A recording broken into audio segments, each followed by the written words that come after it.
오늘 우리가 함께 은혜를 나누고자 하는 말씀은 창세기서 28장 10절에서 22절의 말씀입니다.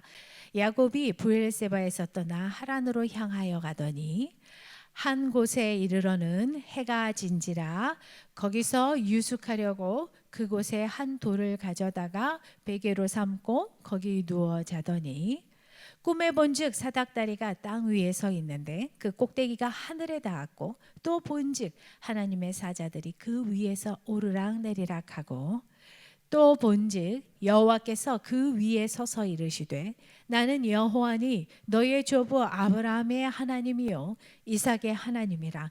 네가 누워 있는 땅을 내가 너와 네 자손에게 주리니 네 자손이 땅의 티끌같이 되어 네가 서쪽과 동쪽과 북쪽과 남쪽으로 퍼져 갈치며 땅의 모든 족속이 너와 네 자손으로 말미암아 복을 받으리라. 내가 너와 함께 있어 네가 어디로 가든지 너를 지키며 너를 이끌어 이 땅으로 돌아오게 할지라. 내가 네게 허락한 것을 다 이루기까지 너를 떠나지 아니하리라 하신지라. 야곱이 잠이 깨어 이르되 여호와께서 과연 여기 계시거늘 내가 알지 못하였도다. 이에 두려워하여 이르되 두렵도다 이곳이여 이것은 다름 아닌 하나님의 집이요 이는 하늘의 문이로다 하고 야곱이 아침에 일찍이 일어나 베개로 삼았던 돌을 가져다가 기둥으로 세우고 그 위에 기름을 붓고 그곳 이름을 베델이라 하였더라. 이 성의 옛 이름은 루스. 야곱이 서원하여 이르되 하나님이 나와 함께 계셔서 내가 가는 이 길에서 나를 지키시고 먹을 떡과 입을 옷을 주시어 내가 평안히 아버지 집으로 돌아가게 하시오면 여호와께서 나의 하나님이 되실 것이 함께 있습니다. 내가 기둥으로 세운 이 돌이 하나님의 집이 될 것이요 하나님께서 내게 주신 모든 것에서 10분의 1을 내가 반드시 하나님께 드리겠나이다 하였더라. 아멘. 네, 오늘 함께 저 말씀 나누기 원하는데요. 하나님을 경험하는 믿음의 원칙이라는 제목으로 우리가 작년부터 올해 연초까지 우리 야곱 시리즈 담임 목사님께서 설교해 주셨는데 이 또 야곱이라는 인물을 통하여서 참 야곱이라는 인물을 저는 이렇게 표현합니다. 참 비벼볼 만한, 내가 한번 그래도 해볼 만한 인물이라고 좀 생각하는데 그 야곱이라는 삶을 통하여서 저도 참 야곱이라는 사람이 제 모습 같고 너무 연약한 모습 같고 그럼에도 하나님 사랑해 주시는 그런 것들이 참 많이 은혜가 되었는데요. 오늘 함께 그 하나님 경험하는 것 같이 말씀 나누기를 원합니다. 성도 여러분, 만남은 기적입니다.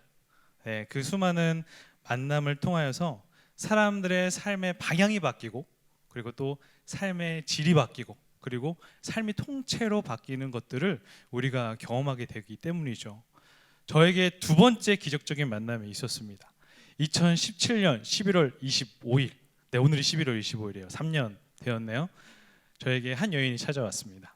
네, 그 여인과 지금 결혼을 해서 3년째 살아가고 있습니다. 성도님들이 보시기에 제 외모가 별로이지 않습니다. 그렇죠? 네, 제가 외모에 굉장히 자존감이 높은 사람입니다. 네, 굉장히 양심적으로 주관적이에요. 저 정도면 뭐 훈남이고 거울 볼 때마다 뭐 이 정도면 세상 살아가기에 부족함이 없다라고 생각하고 있습니다. 그런데 이상하게도 참 그 여인과의 그 결혼이 잘 이루어지지 않았습니다. 30이 중반이 되도록 결혼하지 못하는 저를 친구들과 가족들이 많이 걱정을 했습니다. 저는 이런 생각을 했어요. 내 생에 결혼이 없나 보다. 아니면 나의 외모를 이 한국이 품어내질 못하는구나. 나는 세계로 가야 될 사람이야 라고 또 생각을 했습니다.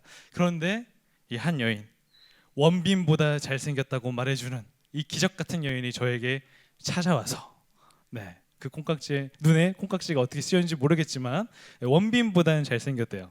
원빈이 그의 이상형이 아니었던 거를 결혼하고 나서 알았지만 어쨌든 괜찮습니다. 그 여인 찾아오셔서 제가 같이 구애를 하고 그래서 이렇게 결혼을 해서 어느덧 오늘 제가 3주년이 되었습니다. 여자 말을 잘 들으면 자다가도 떡이 생긴다는 그 말씀에 순종하여 늘 매일매일 순종하며 살고 있고요. 매일매일 기적 같은 행복을 누리고 있는 것 같습니다. 우리 성도님들에게도 아마 그런 기적 같은 하루하루가 되고 있을 텐데 그 기적 같은 만남을 소중히 여기시고요. 저는 오늘 저희들의 첫 번째 기적 같은 만남, 바로 하나님과의 만남이시죠. 하나님과의 만남을 통하여서 그 하나님을 경험하는 은혜들이 무엇인가 나누기를 원하는 거죠. 성경 속에 수많은 믿음의 의인들이 나와요. 수많은 믿음의 조상들이 나옵니다. 그 조상들의 삶을 보면요, 참 우리와 동일한 모습들이 많이 있습니다. 연약한 성정을 가진 사람들이에요. 그런데도 불구하고 그들의 삶이 믿음의 조상으로 성경에 기록되었던 이유는 무엇일까요? 바로 그들은 하나님을 만난 사람들이기 때문입니다. 보잘것없는 인생들이었는데 하나님을 만났더니 기적을 경험하고 또 기적 같은 삶을 살아나고, 그리고 지금 이 시기에 이르도록 영원히 우리에게 믿음의 조상으로 일컬음 받는 것. 결국 하나님을 경험하면 우리도 기적 같은 인생을 살아갈 수 있다는 것입니다. 성도 여러분, 우리는 죄로 죽은 사람들입니다. 우리는 절대 그 죄를 해결할 수 없는 사람들이었어요. 그러나 신이 인간을 찾아온 놀라운 기적이에요. 기독교는요, 신이 찾아와 주신 거예요. 다른 종교는 잘 모르겠습니다. 그러나 기독교만은 유일합니다. 신이 찾아와 주셔서 우리가 해결할 수 없는 죄의 문제들을 다 해결해 주시고, 너는 내 아들이라 너는 내 딸이라 말씀해 주신 기적 같은 종교가 바로 기독교인 줄 믿으시길 소망합니다. 이 기적 같은 종교를 가지고 오늘 함께 말씀을 나누기를 원하는 것은요, 야곱을 이스라엘로 바꿔주신, 속이는 자에서 하나님과 겨루어 싸워서 이긴 자로 만들어 주신, 그리고 무엇보다도 하나님의 은혜를 경험한 자로 영원토록 하나님과 동행하는 인생을 살게 해주신 그 야곱의 하나님이 우리의 하나님인 줄 믿고, 오늘 하나님을 경험하는 삶의 그 믿음의 원칙들을 내 것으로 소유할 수 있는 지금 이 시간 되기를 축복합니다. 계속 말씀드렸지만 오늘 말씀 속에 나온 인물은 야곱입니다. 야곱은 이삭의 아들이죠. 이삭에게 두 명의 아들이 있었습니다. 바로 에서와 야곱이었습니다. 에서는 사냥꾼이었고요. 그리고 남성다움의 상징을 가지고 있었지만 야곱은 여성스러움의 상징을 가지고 있었어요. 남성임에도 불구하고 집에서 조용하게 차를 마시고 또 집안일을 하는 것을 굉장히 좋아했습니다. 그러다 보니까 이 집안에서도 아버지와 어머니가 좋아하는 자녀들이 바뀌는 거예요. 아버지인 이삭은 에서를 좋아하고 어머니인 리브가는 야곱을 좋아하게 되는 거죠. 근데 에서가 어느덧 에서가 아니죠. 이삭이 이제 나이가 들어서 시야가 어두워지기 시작하고 이제는 축복을 해야겠다라는 생각을 하게 됩니다. 그리고 나서 에서에게 축복권을 주려고 하죠. 근데 사실 이거는 하나님의 말씀에 어긋난 것이었어요. 그럼에도 불구하고 그렇게 하려고 합니다. 근데 리브가가 작전을 짜죠. 더 사랑하는 아들이 야곱이었기 때문에 야곱에게 축복권을 주고 싶었어요. 그런데 사실 이 부분이 결국 하나님의 섭리인 거죠. 그 가운데 결국에는 야곱이 그 장자의 축복권을 받게 됩니다. 이렇게 되니까 어떤 일이 펼쳐지느냐, 우리 말씀 잠깐 띄워주시면 창세기 27장 41절을 보시면 이런 말이 등장합니다. 에서가 야곱을 미워하여 심중에 이르기를 아버지를 곡할 때가 가까웠은즉 내가 내 아우 야곱을 죽이리라. 형의 마음에, 그 장남의 마음에 분노가 이르고 결국 살인의 마음이 생겼다는 것입니다. 리브가는 그것을 깨닫고 나서 이제 야곱을 자신의 그 오라비인 보내려고 하죠. 하란으로 보내려고 합니다. 그때 이 말을 해요. 리브가가 야곱에게 이런 말을 하는데 27장 44절과 45절 말씀을 한번 또 띄워주세요. 자, 읽어드리면 내 형의 노가 풀리기까지 몇 날 동안 그와 함께 거주하라. 내 형의 분노가 풀려 내가 자기에게 행한 것을 잊어버리거든 내가 곧 사람을 보내어 너를 거기서 불러오리라. 어찌 하루에 너희 둘을 이르랴. 너무나 안타까운 것은요, 이것이 바로 리브가와 야곱의 마지막 만남이었습니다. 그 이후 리브가는 야곱의 얼굴, 야곱의 모습을 보지 못하고 하나님께 붙들림을 받죠. 그리고 나서 어쨌든 야곱이 결국 자신의 삼촌 라반이 있는 하란으로 가게 되는 것입니다. 이 야곱이 있던 거리에서 그 하란까지 어느 정도 거리가 되었을까? 많은 주석가들은 800에서 1000km 정도 되었을 것이다 라고 말을 합니다.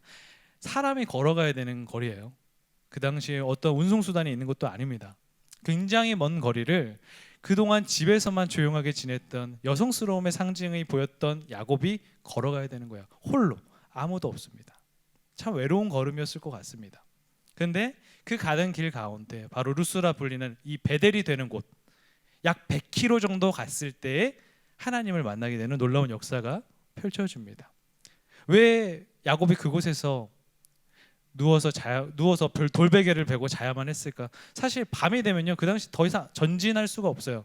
이 어둠이 사라지기만을 바라면서 그는 그냥 그저 그곳에서 유숙해야 됐던 것뿐입니다.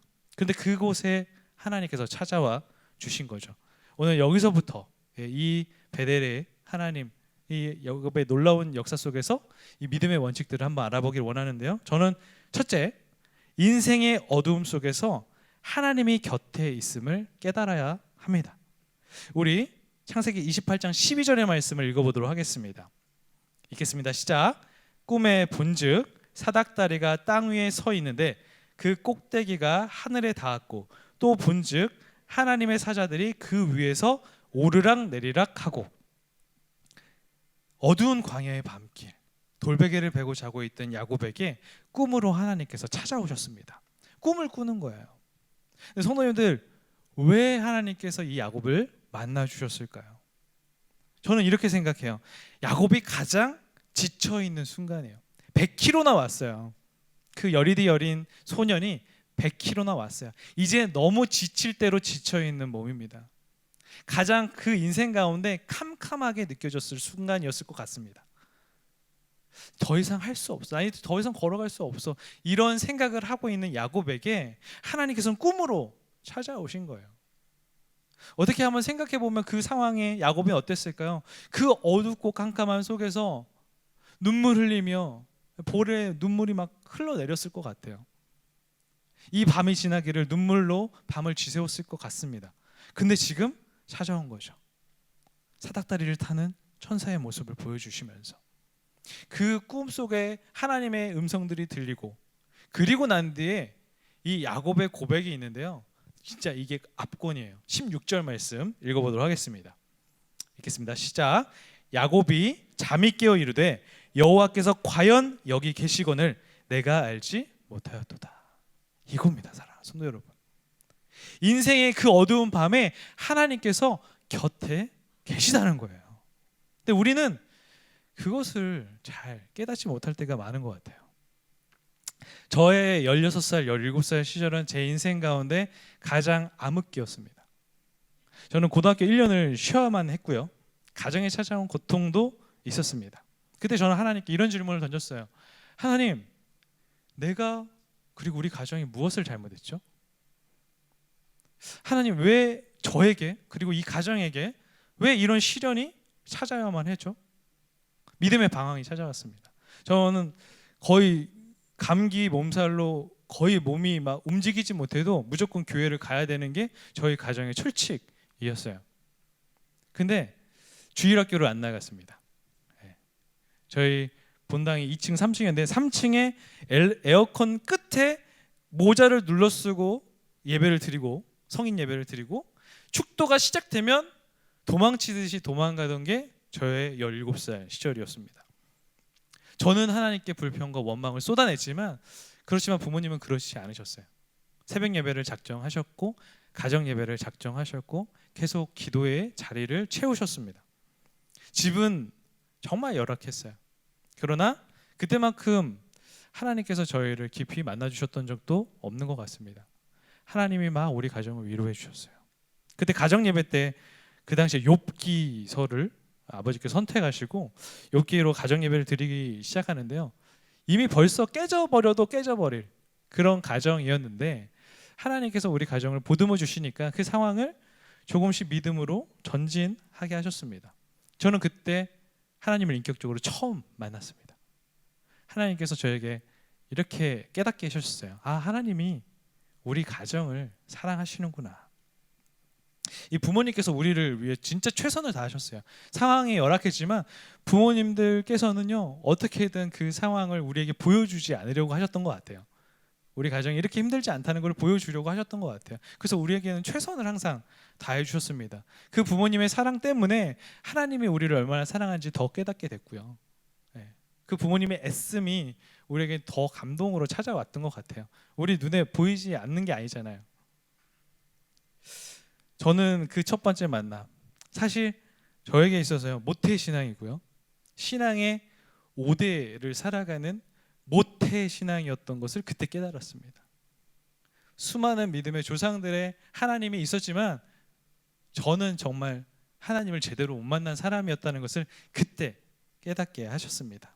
그때 저는 목회자가 되기로 제대로 하나님께 결단 올려드렸던 것 같습니다. 어렸을 때부터 그냥 목회자가 되어야 되겠다는 생각이 있었지만 제 스스로의 생각이 아니라 주변의 생각이었던 것 같아요. 그러나 이때 저는 목회자가 돼서 내가 받은 사랑을 전하지 않고는 못하겠다. 나 정말 이 사랑, 내가 받은 사랑을 전해야겠다는 생각을 그때 많이 했던 것 같아요. 그래서 신학교에 가게 되었고요. 신학교로 가는 과정도 호락호락하진 않았습니다. 뭐 등록금을 내야 되는데 많은 이 부모님의 기도도 있었지만 그 교회 성도님들 그리고 담임 목사님, 장로님들의 많은 도움으로 제가 교회 장학생이 되어서 그 신학교에 다니게 되었죠. 그래서 큰 걱정 없이 우선 등록금의 걱정 없이 서울로 혼자 상경해서 기숙사 생활을 하면서 이제는 목회자의 길에 접어들었습니다. 저는 참 제 인생의 그 어두운 그때 감당하기 어려운 그 고통 속에서 깨닫게 해주신 거, 하나님이 제 곁에 있다는 것, 하나님이 나를, 우리 가정을 사랑하시는구나, 이것을 깨닫게 해주셨기 때문에 하나님께서 어긋나지 않게 저의 인생을 붙잡아 주셨다고 믿습니다. 사랑하는 성도 여러분, 사는 게 참 막막합니다. 그러시죠? 특히 2020년 내일을 알 수 없어요. 저희가 지금 한치 앞을 알 수 없습니다. 내일을 계획할 수도 없어요. 도대체 이 코로나라는 바이러스가 얼마나 위력이 강한지 우리의 모든 삶의 근간을 흔드는 이 과정 가운데 어떻습니까? 이 막막한 상황 가운데서도요, 하나님이 곁에 있음을 깨닫는 자는 빛나는 신앙으로 살아갈 수 있음을 믿으시기를 축복합니다. 한 번도 하나님께서 우리를 잊으신 적도 내버려 두신 적도 없다. 이것은 진리입니다. 단지 우리가요, 평안해서 우리가 세상 속에서 살아가는 거, 그냥 관계하면서 살아가는 게 너무 즐거워서 우리가 잊은 거예요. 하나님이 곁에 있다는 것을. 하나님은 한 번도 우리를 잊으신 적이, 내버려 두신 적이 없어요. 항상 곁에 있으셨어요. 그래서 우리가 어둡고 캄캄할 때 더 찾아와 주셔서 제발 나를 바라보라, 내가 네 곁에 있다고. 그리고 짠 나타나세요. 그러면서 이렇게 말씀하셔요. 사실 네 옆에 있었는데, 너를 항상 바라보고 있었는데 네가 바라보지 않아서 네가 바라보기를 기다리고 있었어. 이렇게 말씀하십니다. 사랑하는 성도 여러분, 어둡고 캄캄한 인생을 걸어가고 계십니까? 한치 앞을 바라보지 못할 그 막막한 인생에 있습니까? 진짜 우리 성도님들께 간곡히 말씀드린 것은 오늘 야곱의 고백이 우리의 고백되기를 원합니다. 항상 하나님 곁에 있었는데 내가 알지 못했구나. 우리 사랑하는 성도 여러분에게 그 고백이 우리의 고백되어서 이제는 문제를 묵상하는 것이 아니라 무한하시고 전능하신 그 하나님만을 묵상하기를 주님의 이름으로 축복합니다. 두 번째 믿음의 원칙이 있습니다. 바로 하나님이 곁에 계심을 깨달았다면 하나님을 바라보십시오. 우리 12절 13절 말씀 읽어보겠습니다. 시작. 꿈에 본즉 사닥다리가 땅 위에 서 있는데 그 꼭대기가 하늘에 닿았고, 또 본즉 하나님의 사자들이 그 위에서 오르락 내리락 하고, 또 본즉 여호와께서 그 위에 서서 이르시되 나는 여호와니 너의 조부 아브라함의 하나님이요 이삭의 하나님이라. 내가 누워있는 땅을 내가 너와 내 자손에게 주리니. 야곱이 집중하기 시작합니다. 그리고 보았어요. 천사가 사닥다리를 오르락 내리락 거리는 것을 보았어요. 그리고 하나님의 음성이 들리기 시작했습니다. 그리고 되니까 야곱이 계속 집중하는 거예요. 아, 하나님이 곁에 있음. 그러니까 이제 하나님을 더 집중해서 바라보기 시작하는 것이죠. 성도 여러분, 이게 너무나 중요합니다. 우리가 곁에 계셨는데 한번 보고 또 안 봐요. 근데 그러길 원치 않으세요. 깨달았다면 계속 우리의 모든 시선을 하나님께서는 우리 자신에게 집중하기를 원합니다. 그게 나의 자녀고 내가 원함이라고 계속 우리에게 말씀하세요. 성도 여러분, 우리 사람들에게는 두려움이라는 게 있어요. 이거는 세상에 속한 사람이나 믿는 자들이나 동일합니다. 우리 두려움 없으십니까? 전 두려움이 있어요. 참 두려운 인생, 참 두려움이 많습니다. 그러나 믿는 자와 믿지 않는 자의 차이는 확연합니다. 믿는 자는 두려움이 있지만 그 두려움 속에 매몰되어 있고 그냥 멈춰 있는 게 아니라 하나님과 함께 그 두려움을 극복하죠. 그러나 세상에 하나님을 알지 못하는 사람들은요, 자기 혼자 아둥바둥하다가 결국 패배의 자리에 머물게 됩니다. 이게 믿는 자와 믿지 않는 자의 차이죠. 그런데 이 믿음의 사람들조차 이 원리를 머리로는 알고 있는데 그 행동으로는 나오지 못하는 것 같아요. 계속 하나님을 바라보고 하나님과 함께 이 모든 두려움을 극복해야 되는데 하나님께 시선을 집중하지 못하고 잠깐 봤다가 다시 나의 능력, 나의 상황 여기에 그냥 시선을 집중하기 시작하는 거죠. 그러니까 믿음의 사람들임에도 불구하고 두려움을 극복하지 못하고 계속 하나님께 원망과 불평을 쏟아내는 게 어찌 보면 우리의 연약한 모습인지도 모르겠습니다. 오늘 야곱의 모습은 어떻습니까? 이 베델에서 꿈을 꾸는데 이 사닥다리의 환상이 보이기 시작하니까 그 인생의 캄캄한 시기에 하나님이 내가 곁에 있음을 깨달았고 이제 하나님께 집중해서 하나님의 음성 듣기를 갈망하는 그 연약하지만 정말 완벽한 하나님의 원하시는 모습으로 나아가고 있는 야곱. 이 모습이 우리의 모습 되기를 소망합니다. 야곱이 이런 모습이 되니까요, 하나님을 집중하니까 하나님을 경험하고 이제는 두려움이 아니라 믿음의 담대함으로 나아가기 시작하는 거예요. 허세가 아닌 거죠. 그동안 사실 야곱은 어떻게 보면은 허세 가득한 삶을 살았을지도 모르겠습니다. 그냥 집안 믿음의 가정에서 연약하지만 그냥 어머니 사랑, 아버지 사랑 받으면서 축복권도 받았겠다. 그러나 이 홀로 된 어두웠고 캄캄한 곳에서 하나님을 경험하니까 이제는 진정한 신앙의 모습으로 나아가기 시작하는 것이죠. 그리고 이 하나님을 바라보는 야곱에게요, 하나님은 너무나도 놀라운 약속들을 해주는 거예요. 너의 조상들에게 약속했던 그 땅 내가 너에게도 보여줄 거야. 너도 그 땅에 가야 될 사람이야. 나의 사람이야 라고 말씀하시는 것입니다.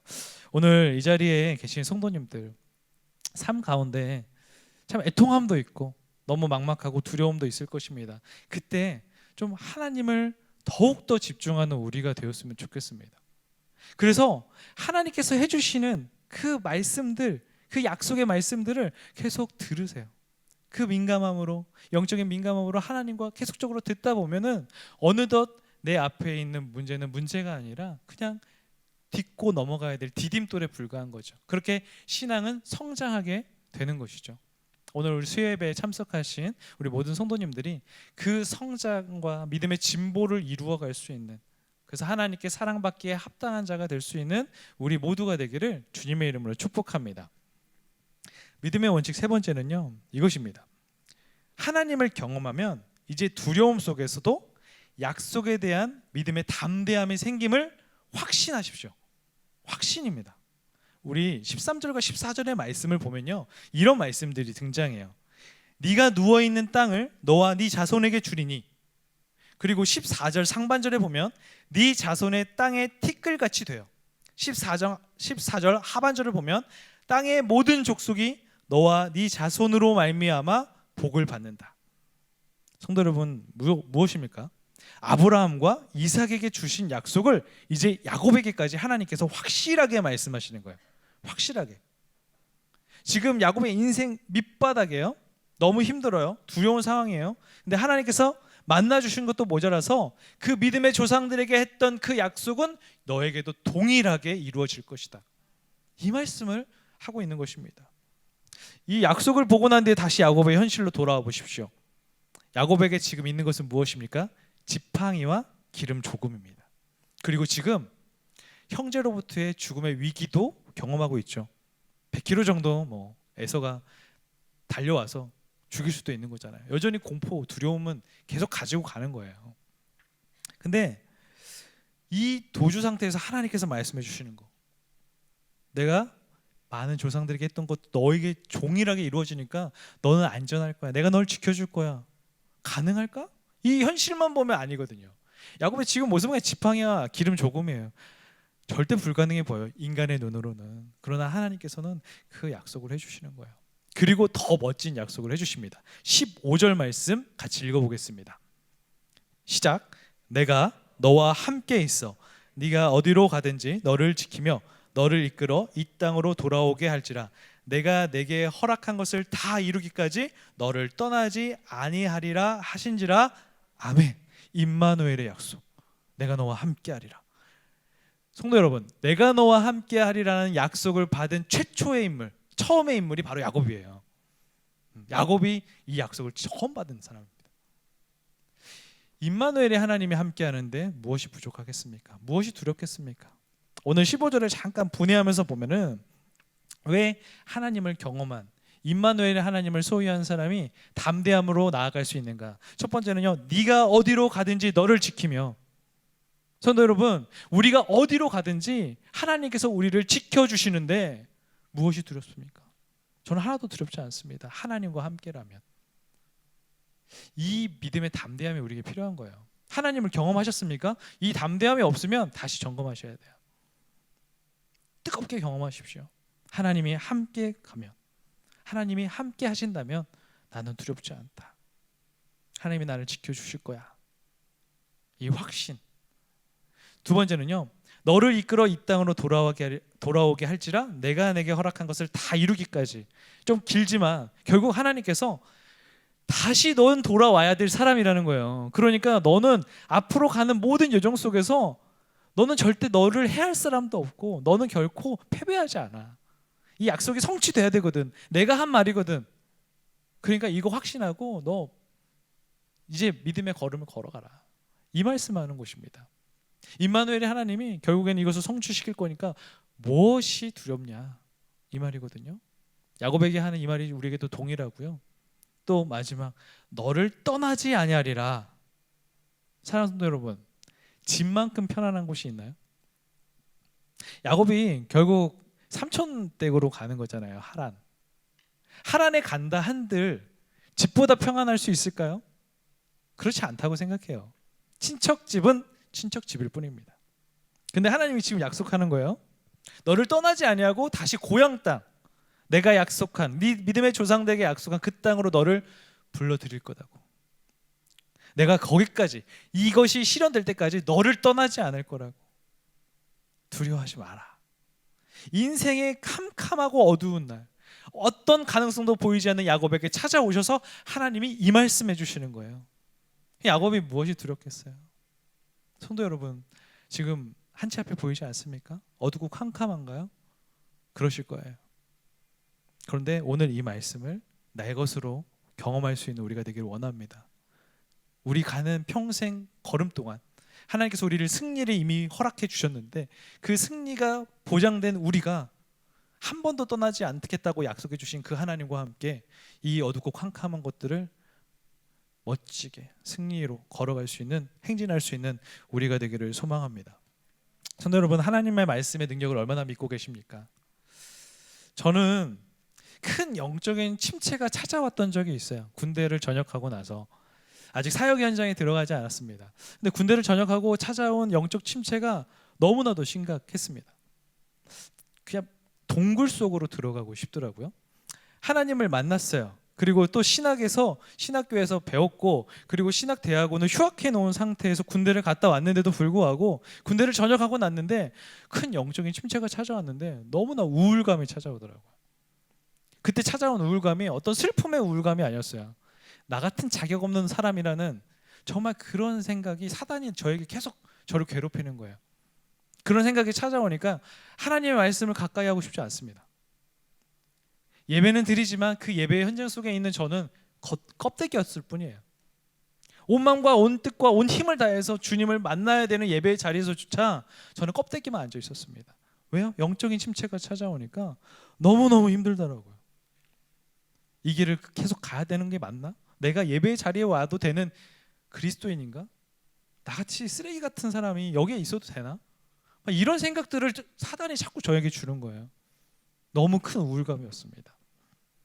근데 이 우울감이 찾아와도 신학생이라는 의무감이 좀 더 컸던 것 같습니다. 제가 도서관에서 성경을 읽기 시작했습니다. 그래서 성경을 읽는데 눈에 이 말씀이 들어왔는데요. 이 말씀이 지금까지 10년이 지나도록 저를 전진하게 하는 말씀이 되었습니다. 우리 로마서 8장 1절에서 2절 말씀 같이 읽겠습니다. 시작. 그러므로 이제 그리스도 예수 안에 있는 자에게는 결코 정죄함이 없나니 이는 그리스도 예수 안에 있는 생명의 성령의 법이 죄와 사망의 법에서 너를 해방하였음이라. 아멘. 이 말씀을 읽는데요. 눈가에 눈물이 맺히기 시작했습니다. 이 도서관에서. 지금도 이 말씀이 왜 전할 때마다 지금도 눈가에 눈물이 맺히는지 모르겠어요. 제 진짜 그때 참 사단이 왜 이런 마음을 부어준지 모르겠지만 제가 진짜 쓰레기같이 느껴졌어요. 왜냐하면 겉과 속이 너무 다른 사람 같아 보이는 거예요. 겉으로는 막 신실한 척했지만 내 안에 내부에서 너무 많은 것들이 하나님 앞에 너무 설 수 없을 것 같은. 근데 계속 로마서 말씀을 안 봤던 것도 아니잖아요. 로마서 말씀 계속 봤거든요. 근데 이 말씀이 제 눈앞에 탁 그냥 이 1, 2절만 꽂히는 거예요. 도서관에서 갑자기 막 볼에 눈물이 막 계속 나는데요. 주체할 수가 없었습니다. 그래서 화장실에 가서 눈물을 닦고 다시 앉아서 그 말씀을 보면 다시 눈물이 나고. 그때 하나님께서 저에게 주시는 말씀은요, 이거였어요. 선인아, 내가 너를 사랑해. 내가 너와 함께 아무도 너를 해칠 수 없어. 너에게 주는 그 지금 생각들은 사단의 생각일 뿐이야. 나는 한 번도 너를 그렇게 판단한 적이 없어. 이런 말씀, 마음을 계속 저에게 이 로마서 8장 1, 2절 말씀으로 부어주는 거예요. 성도 여러분, 이게 하나님의 말씀의 능력인 것입니다. 말씀의 능력을 믿으세요. 하나님께서 우리에게 이렇게 말씀하세요. 생명의 성령의 법이 죄와 사망의 법에서 너를 해방하였습니다. 이거는 진리고요. 이것은 이루어질 때까지 하나님은 약속을 철회하지 않으십니다. 성도 여러분에게 이 말씀을 계속 해주고 있어요. 하나님을 그렇게 경험하고 나니요, 저는요 두려움과 불평, 원망보다 다 사라지진 않았어요. 어떤 순간이 또 저에게 찾아오면 고민하게 됩니다. 그러나 이것을 좀 더 빠르게 극복할 수 있게 됐죠. 이런 것보다는 이제는 임마누엘의 하나님을 높이고 믿음의 담대함이라는 멋진 영역 속으로 들어오게 되었습니다. 성도 여러분, 그 하나님을 신뢰하는, 무한하게 신뢰하는 지금이 저는 두렵습니다. 그렇지만 또 두렵지 않습니다. 아직 살아보지 않은 내일을 경험하는 게 많이 두렵고 어렵게 느껴지지만 또 하나님께서 나와 함께 하실 것을 믿기 때문에 저는 넉넉히 이길 수 있을 거라고 저 자신 또 하나님을 믿습니다. 사랑하는 성도 여러분에게 그 임마누엘의 하나님을 만나시고요, 경험하시고요, 그리고 경험하셨다면 이제 더욱더 믿음의 담대함의 확신 속에서 멋진 열매를 맺어가며 살아가십시오. 우리 믿음의 사람들에게 하나님께서 한 번도 패배라는 단어를 주신 적이 없습니다. 불행이라는 단어를 주신 적이 없습니다. 우리는 승리하고 우리는 행복해야 될 사람입니다. 지난주 말씀이 우리는 행복한 사람입니다 였죠. 저는 참 그 말씀이 또 제 인생 말씀인데 참 내가 행복하다는 걸 깨닫기 시작할수록 얼마나 인생이 행복한지 모르겠습니다. 우리 오늘 예배에 참석하신 모든 분들에게 그 행복한 놀라운 인생이 찾아오시고 또 그 담대함으로 또 세상을 넉넉히 이기는 우리가 되기를 축복합니다. 자, 하나님께서 이렇게 말씀하셨는데 그러면 하나님은요, 이 믿음의 사람들에게 무엇을 원하실까요? 저는 이거 같아요. 이 악한 세대 속에서 하나님을 예배하는 진정한 참 예배자가 되라 라고 말씀하시는 것 같습니다. 우리 18절과 19절 말씀을 한번 읽어보도록 하겠습니다. 네, 같이 읽겠습니다. 시작. 야곱이 아침에 일찍이 일어나 베개로 삼았던 돌을 가져다가 기둥으로 세우고 그 위에 기름을 붓고 그곳 이름을 베델이라 하였더라. 이 성의 옛 이름은 루스더라. 성도 여러분, 임마누엘의 하나님을 경험한 사람은요, 예배자의 삶을 살아갑니다. 야곱을 다시 한번 볼까요? 야곱이 이제 걸어가야 될 삶이었죠. 어떤 것일까? 지금 고작 100km 왔습니다. 앞으로 가야 될 거리가 700에서 900km예요. 지금 현재 모습 여전히 지팡이와 기름 조금 있지만 이 기름도 언제 떨어질지 몰라요. 물과 식량이 보장되어 있지 않은 약 900여 킬로의 길을 걸어가야 합니다. 진짜 하란으로 가는 그 길, 내일 이 야곱에게 무슨 일이 펼쳐질 수 있을지 몰라요. 솔직히 내일을 그냥 알지 못하고 걸어가야 되고요. 이것도 한번 생각해 보실 수 있어요. 하란에서 자기보다 더 사기꾼 같은 사람을 만날지 그것도 모릅니다. 근데 걸어가야 돼요. 왜? 임마누엘 하나님을 경험했고 이제 하나님께서 나를 떠나지 않으시고 같이 한다는 것을 깨달았기 때문에 지금 멋지게 걸어갈 수 있는 거죠. 그런데 이 상황 속에서 야곱이 무엇을 하고 있습니까? 바로 예배를 드리고 있다는 거예요. 이 야곱의 모습을 통해서 우리가 깨달아야 되는 거예요.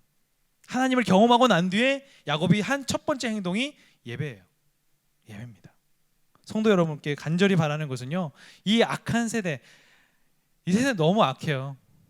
아실 거예요. 이 세상 자체가 한 번도 깨끗했던 적은 없어요.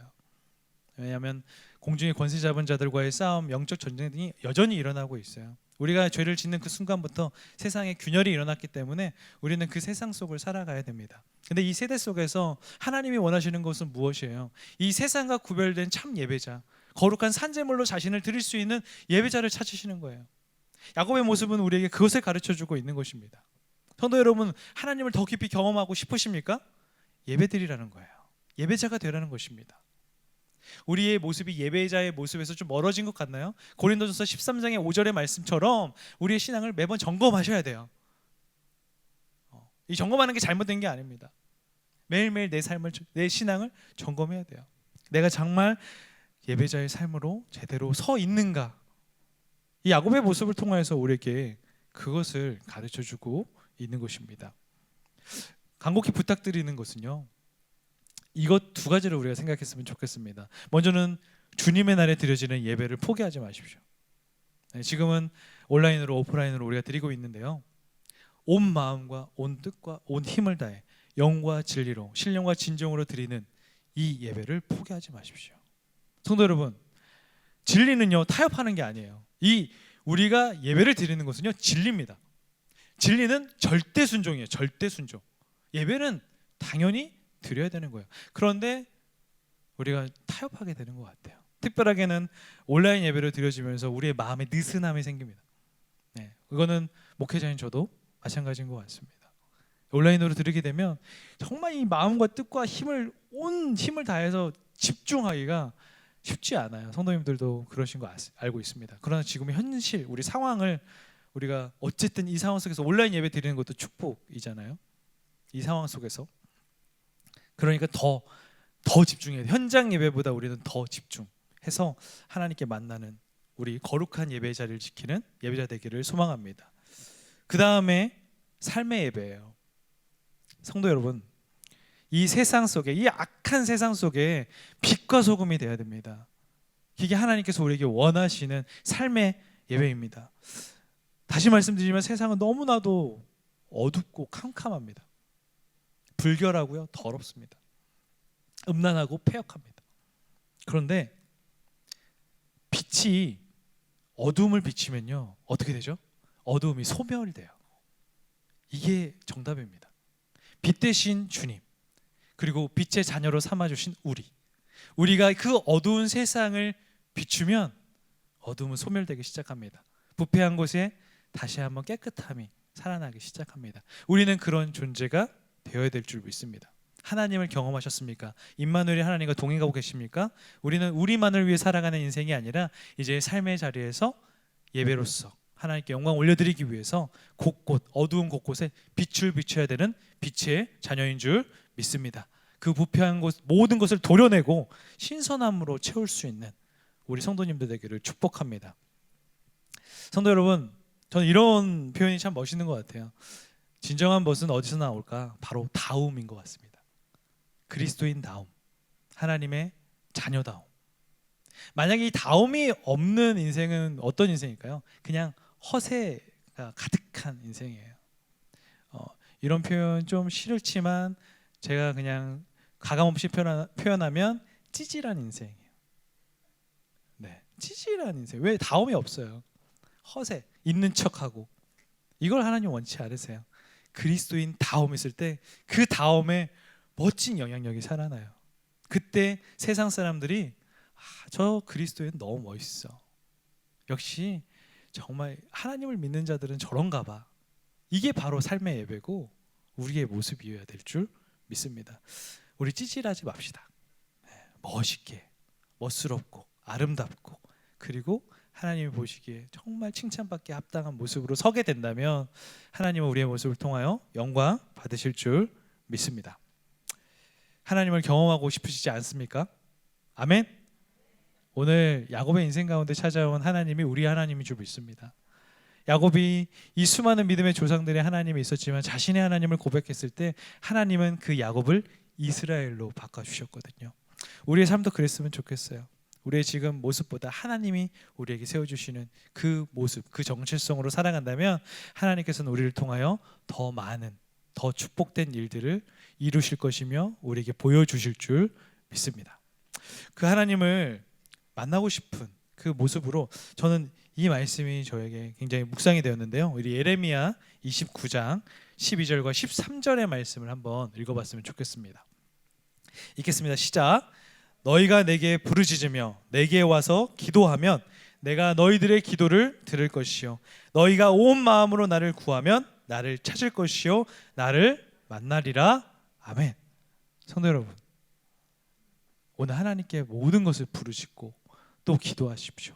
또 하나님을 찾으십시오. 그 하나님, 곁에 있는 하나님, 우리의 마음속에 있는 하나님, 오늘도 찾아오셔서 내 마음 정말 어둡고 캄캄한 문제 속에 매몰되어 있는 날 다시 한번 끄집어내 주시고 내가 너와 함께해. 누구도 너를 해할 수 없고 나의 약속이 이루어지는 그날까지 너와 함께하겠다. 임마누엘로 너와 함께하겠다. 이 말씀 해주실 줄 믿습니다. 우리 성도님들에게 오늘 그러한 위로가 찾아오시고 그것으로 다시 한번 힘을 얻고 전진하는 우리가 되기를 주님의 이름으로 축복합니다. 기도하겠습니다.